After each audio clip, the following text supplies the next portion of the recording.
Good morning, students. In previous video, we have studied about share issued as consideration other than cash. Means shares को हम अगर किसी assets के purchase के against में payment की फॉर्म में पे कर देते हैं तो उसे हमने एंट्री उनकी पिछली प्रीवियस वीडियो में देखी थी कि how can we purchase assets, how can we issue shares at par, how can we issue shares at premium, and how can we payment by multiple options like check, draft, bills payables or shares. Now today we going to start a new topic that is very important topic of this chapter, that is forfeiture of share. Forfeiture of shares. What does it mean? What do you mean by forfeiture? Forfeiture means when company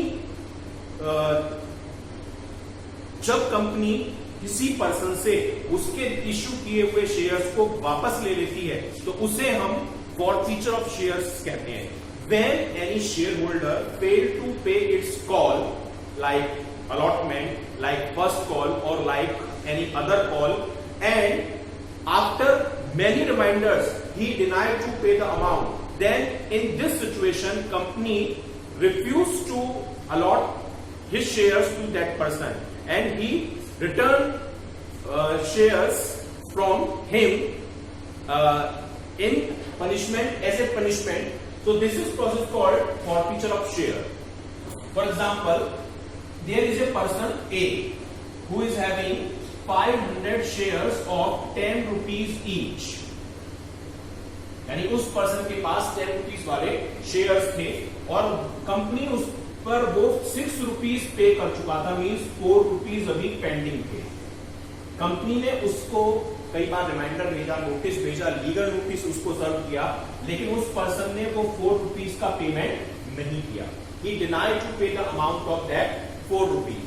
तो company ने क्या किया, after some time legal notice भेज के उसको ये कहा कि हम आपके शेयर्स वापस ले रहे हैं, और ये प्रोसेस कहलाती है forfeiture of share.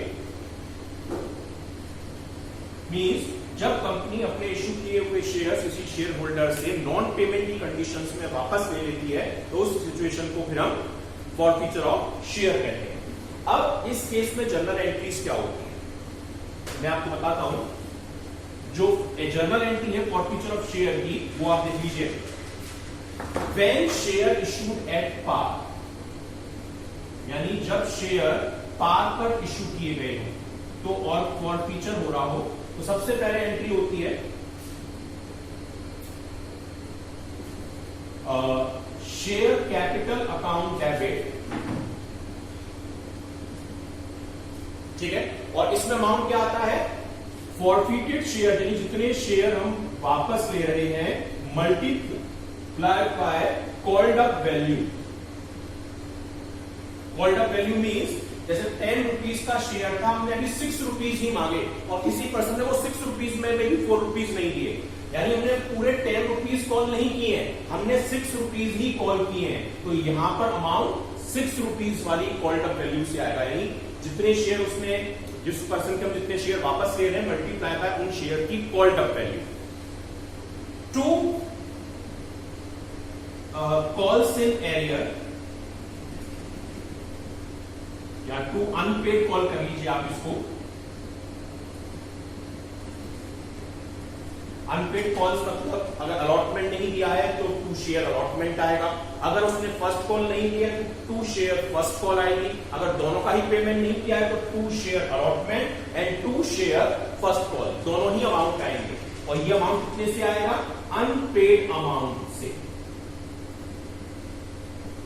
Unpaid amount, और जो डिफरेंस होगा वो लिखाया जाएगा 2 शेयर फॉरफिटेड अकाउंट. ये जो इसका और इसका डिफरेंस होगा वो यहां पर आ जाएगा, और नरेशन में हम डालेंगे being share forfeited. So this is the general entry of share forfeiture bye it's company. अब सपोज एक एग्जांपल लीजिए, इसका मैं आपको एग्जांपल बताता हूं. Suppose a person A having 1000 shares of 10 rupees each, 8 rupees called up, failed to pay 4 rupees on allotment and 2 rupees of first call.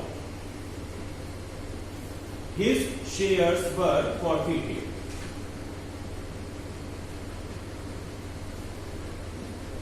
Means एक person ए जिसके पास किसी कंपनी के 1000 शेयर्स थे 10 रुपीज वाले, के क्वेश्चन में क्लियर इंडिकेट हो रहा है 8 रुपीज कॉल्ड अप थे, यानी उस पर कंपनी ने केवल 8 रुपीज ही कॉल किए थे. उस आदमी ने 4 रुपीज का अलॉटमेंट और 2 रुपीज की फर्स्ट कॉल पे नहीं की. He did not pay the amount of allotment by 4 rupees and first call by 2 rupees. His shares were forfeited. उसके शेयर्स को फॉरफिट कर दिया है.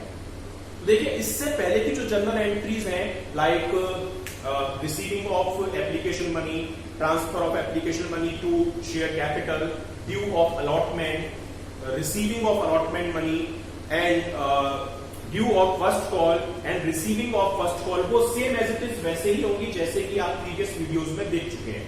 मैं सिर्फ आपको शेयर फॉरफीचर की एंट्री आपको बता रहा हूं कि how can we pass the general entry of share forfeiture. तो फर्स्ट ऑफ ऑल मैंने बताया कि एंट्री में क्या आएगा, share capital account. Share capital account debit. कितने शेयर फॉरफिट कर रहे हैं इसके 1000 शेयर और कॉल्ड अप वैल्यू कितनी है 8, तो यानी ये अमाउंट आएगा 8000 रुपीज से. क्लियर. टू अनपेड कॉल, क्या क्या नहीं किया उसने, एक तो 4 रुपीज के रेट से अलॉटमेंट का पेमेंट नहीं किया, तो यहां पर आएगा 2 शेयर अलॉटमेंट. कितने अमाउंट से 1000 शेयर पे 4 रुपीज का अलॉटमेंट पे नहीं किया. इट मींस उसने 4000 रुपीज का पेमेंट नहीं किया. He also did not pay the amount of first call. So 2 share first call. First call कितने रुपए से पे नहीं की 2 रुपीज से. So on 1000 shares according to 2 rupees he did not pay 2000 rupees. 2000 रुपए उसने पे नहीं किए. तो जो अब देखिए डेबिट में 8000, क्रेडिट में 4 और 2 6000, बैलेंस आएगा 2 share forfeited account 2000 rupees. So this is the journal entry of share forfeiture at the time when the share issued at par value. अब एग्जांपल लीजिए, सेम क्वेश्चन है बस इसमें ये वाली लाइन नहीं है. Means A having 1000 share of 10 rupees each failed to pay 4 rupees on allotment and 2 rupees on first call. His shares were forfeited. Means 10 rupees का शेयर था, वो पर्सन 4 रुपीज का अलॉटमेंट और 2 रुपीज की फर्स्ट कॉल नहीं दे पाया. Previous में 8 rupees called up था जो इस क्वेश्चन में नहीं है. इट मींस हमने पूरे 10 रुपीज उस पर्सन से कॉल कर लिए हैं. तो इन दैट केस फिर शेयर फॉरफीचर में 8 नहीं पूरा 10 रुपीज आएगा और यहां पे अमाउंट कितना हो जाएगा 10,000 रुपीज. ओके, हमने पूरा अमाउंट कॉल किया है. और देखिए 4 यहां पे 10,000, 4 और 2 6 और फिर उस केस में शेयर फॉरफीचर में कितना अमाउंट आएगा 4000. सो this is the example and journal entries of share forfeiture. अब आप इसका पीपीटी प्रेजेंटेशन देखिए. Thank you.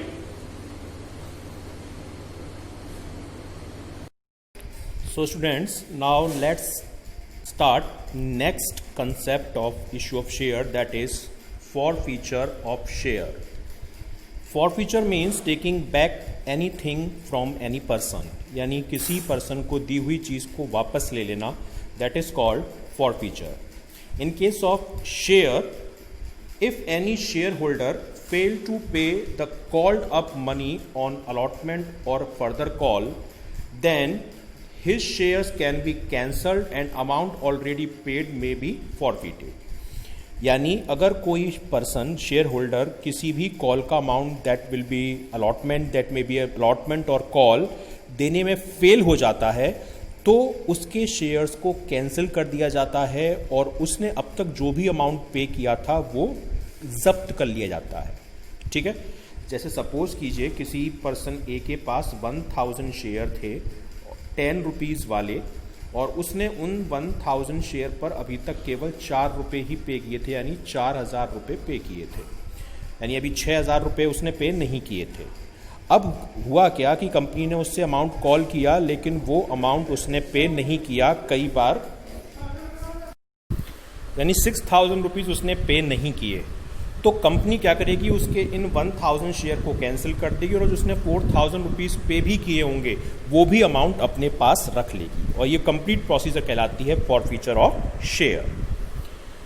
प्रोसीजर क्या है यहाँ पर, the name of the share holder is remove from the register of the members, और जिस पर्सन के शेयर फॉरफिट किए गए हैं उसका नेम कंपनी के मेंबर लिस्ट से रिमूव कर दिया जाएगा। Amount already received on the shares forfeited by the company, और ऐसा नहीं है कि वो जो अमाउंट उसने 4000 रुपीज़ प्रीवियस में पे किया था वो अमाउंट वापस करेंगे, वो अमाउंट भी कंपनी अपने पास रख लेगी। The forfeited amount should be transfer to newly open share forfeiture account, और ये अमाउंट कहाँ चला जाएगा, ये अमाउंट एक नया अकाउंट ओपन करेंगे शेयर फॉरफिटेड अकाउंट, उसमें ट्रांसफर हो जाएगा। Share holder fail to pay the called up money on allotment and further calls, money means allotment का कोई अमाउंट किसी ने पे ना किया हो, कॉल का अमाउंट ना पे किया हो, तो उस केसेस में फॉरफीचर होते हैं एंड शेयर्स कैंसिल कर दिए जाते हैं, वही चीज़ फॉरफीचर होती है।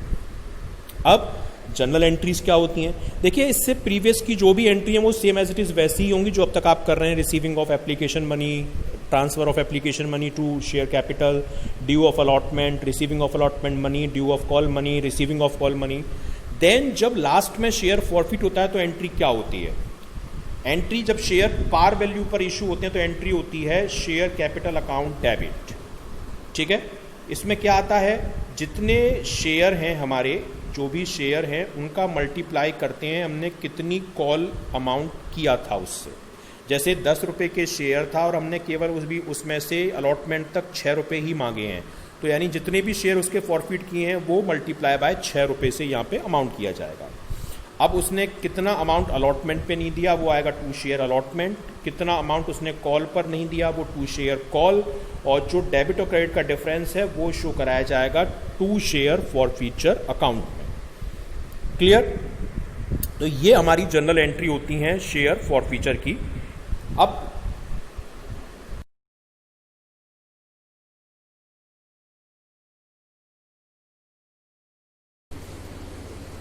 Welcome back students. सो आपने देखा कि what are general entry of share forfeiture. Now let's take an example. There is an example of 38 in your book, that is XYZ Limited issue 5000 equity shares of 10 rupees each. Means company issue 5000 share and according to 10 rupees per share, and amount is payable at 2 rupees on application, 3 rupees on allotment, and 3 rupees on first call and 2 rupees on final call. Param, a shareholder who is having 40 shares and pass journal entry in the following cases related to forfeiture. मैं लिख देता हूं, और forfeiture इसमें 3 cases है, और first case है if Param did not pay allotment and his shares were forfeited, means परम ने अलॉटमेंट नहीं दिया और उसके शेयर जस्ट आफ्टर अलॉटमेंट ही फॉरफीचर कर दिए गए।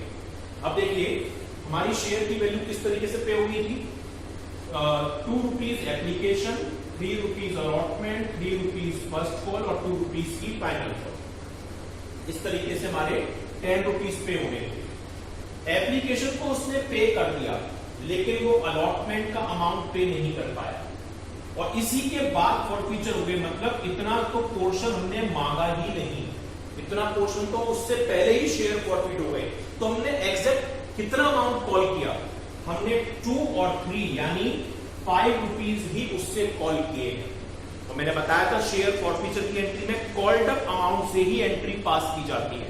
तो देखिए एंट्री क्या होगी, शेयर कैपिटल अकाउंट डेबिट, कितने शेयर थे, 40 शेयर थे फर्म के, और कितनी कॉल्ड अप वैल्यू है निकाली हमने 5 रुपीज। तो 5 रुपीज से कितना अमाउंट होता है 200 रुपीज। क्या पे नहीं कर रहा, अलॉटमेंट। तो 2 शेयर अलॉटमेंट कितने रेट से, 40 शेयर पर अलॉटमेंट की वैल्यू थी 3 रुपीज। 3 रुपीज के रेट से 120 को पे नहीं कर रहा, और बैलेंस अमाउंट किससे आएगा, शेयर फॉरफीचर से। 2 शेयर फॉरफीचर अकाउंट, 200 में से 120 एडजस्ट किए means 80 rupees. So this is the journal entry of first case when firm did not pay the amount of allotment and his shares were forfeited just after the allotment. Now students, let's take second case. Question is almost similar but case is different. Now firm did not pay allotment and first call and his shares were forfeited. यानी firm अब allotment के साथ साथ first call भी नहीं दे रहा, और after first call ही उसके शेयर फॉरफीट हो रहे हैं। देखिए 2 रुपीज की एप्लीकेशन, 3 रुपीज का अलॉटमेंट, 3 रुपीज की फर्स्ट कॉल और 2 रुपीज की final call, total 10 rupees call कर रहे थे। एप्लीकेशन उसने पे कर दी, ना तो अलॉटमेंट दिया ना ही फर्स्ट कॉल दी, और इसी के बाद इसके शेयर हमने फॉरफीट कर लिए। मींस ये 2 रुपीज की फाइनल कॉल तो हम पहुंचे ही नहीं। We did not call the amount of final call. It means हमने कितना कॉल किया, how much amount we call? 2, 3, 5, 3, 8 rupees, यानी हमारी called up value 8 rupees per share है in this case. So journal entry will be share capital account debit 40 share पर 8 rupees से 320 rupees की share forfeiture की, शेयर कैपिटल की value थी। क्या पे नहीं कर रहा, अलॉटमेंट एंड फर्स्ट कॉल। तो फर्स्ट ऑफ ऑल अलॉटमेंट पे नहीं कर रहा, तो 2 share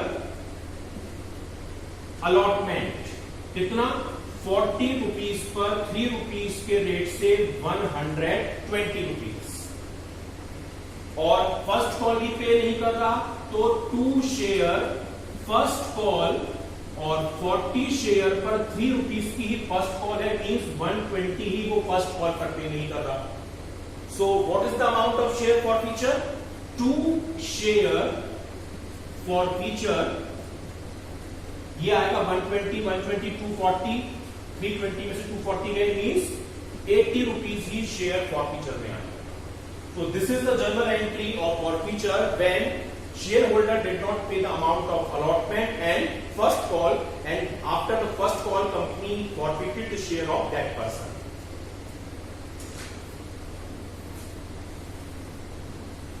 So students, now let's take third case when firm is failed to pay the amount of first call and second call and his shares were forfeited after the final call. Means firm अब first call pay नहीं कर रहा और second call pay नहीं कर रहा, और उसके शेयर कंपनी फॉरफीट कर रही है। तो देखिए आप 2 रुपीज की एप्लीकेशन, 3 रुपीज का अलॉटमेंट, 3 रुपीज की फर्स्ट कॉल और 2 रुपीज की फाइनल कॉल, 10 रुपीज इस तरीके से कॉल की है। एप्लीकेशन उसने पे कर दी, अलॉटमेंट भी पे कर दिया, क्योंकि तो यहाँ पे केवल उसने क्या पे नहीं किया है, फर्स्ट कॉल और सेकंड कॉल, और सेकंड कॉल के बाद फॉरफीट किए, मींस हम पूरे यहां तक पहुंच चुके हैं, यानी पूरी कॉल्ड अप वैल्यू कितनी है, 10 रुपीज ही है। सो general entry will be share capital account debit 40 share और 10 रुपीज की कॉल्ड अप वैल्यू से 400 रुपीज। क्या पे नहीं किया, फर्स्ट कॉल, तो 2 share first call 40 share 3 rupees के रेट से 120 रुपीज फर्स्ट कॉल पे नहीं की, and he also did not pay the amount of final call, तो 2 शेयर फाइनल कॉल 40 रुपीज पर शेयर पर 2 रुपीज के रेट से 80 रुपीज उसने फाइनल कॉल पे पे नहीं किए। what will be the amount of share forfeiture? 2 share forfeited amount, 400 में से 200 माइनस किए, that is 200 rupees. So this is the journal entry of forfeiture when shareholder did not pay the amount of first and final call, and then after company forfeited his share. So students, let's take an illustration which is illustration number 38 in your book. XYZ Limited issued 5,000 equity shares of 10 rupees each, and amount is payable 2 rupees on application, 3 rupees on allotment, first call of 3 rupees and on second call 2 rupees per share. Param, a shareholder who allotted 40 shares, give necessary journal entries of forfeiture of share each of the following alternative case. Means हमें केवल forfeiture की entry पास करनी है परम के share के forfeiture की नीचे गिवन केसेस में. फर्स्ट केस है हमारा if Param did not pay allotment and his shares were forfeited. यानी अगर परम ने हमको अलॉटमेंट पे नहीं किया और जस्ट आफ्टर अलॉटमेंट हमने उसके शेयर को फॉरफीट कर लिया.